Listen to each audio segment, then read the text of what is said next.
In this video, I would like to talk about how you can access your teacher's website. First, you want to start by going to the Pinnacle Classical Academy website, pinnacleclassicalacademy.com.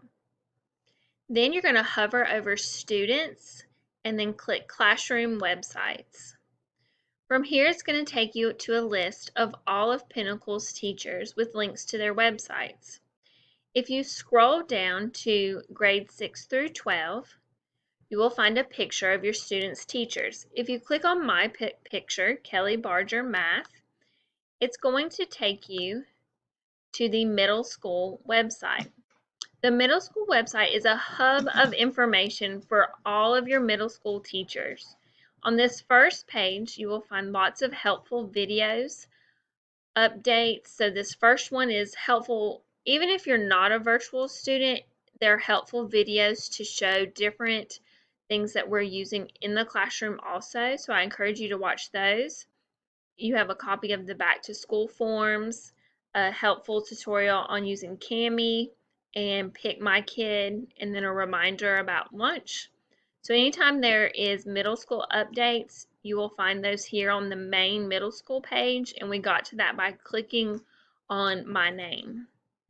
To get to your specific teacher over here on the left, you're going to click on the subject. So we're going to click math, and then you're going to click either Barger 7th grade or Barger 8th grade, depending on your grade level. And when you click on Barger 7th grade, you'll have a link up here. It says click me to check out my 7th grade math website. So we're going to click on this bar, and it's going to take you to specifically the 7th grade website. And from here, what you'll see is a calendar, and it's an interactive calendar. And up here, it tells you that you're in the 7th grade calendar. You have the option to move to different months. So if you wanted to go back to the previous month, or if you needed to look at a specific date, you can move forward to the next month. Today's date is going to be highlighted in yellow. Up here, you can change it. Right now, I have it on a monthly view. You can change it so that you're seeing the week, and then it breaks it down by specific times. You can also do an agenda view, which, let me go back to a different date. So the agenda view for last week, it's going to show you everything by day. I prefer the month view, but it's completely up to you.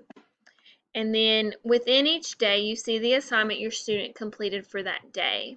So if I was to click on, let's do Monday, August 31st, what's going to pop up is a description of what your student did in class or should have done in class that day. It starts out with the topic. So this day we discussed terminating and repeating decimals. And then it has the tasks your students were to complete in order. And the last task is always going to be your homework task and what they should do that night for homework. And then at the very bottom, there's always important reminders for the lesson. So for this one, it was a reminder to mark as done or turn in.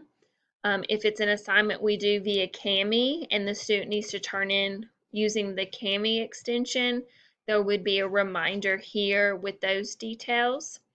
You can always copy this to your calendar. So if you're somebody who uses Google Calendars, you can add these events that way. And then you can click more details and it'll take you to another page where you can see a bigger view of the assignment.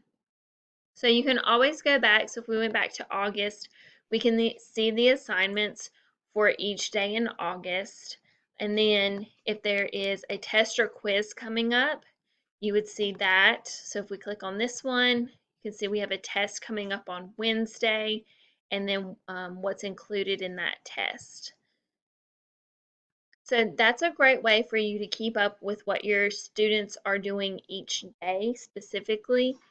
You can always come up here and use these different options at the top. This one just says information about me, if you're part of National Honor Society, and then if you have a student in a different one of my classes, you can always go here to classes and hover and then click on the specific class for your other student. I hope this video was helpful, and if you have any questions, please don't hesitate to ask.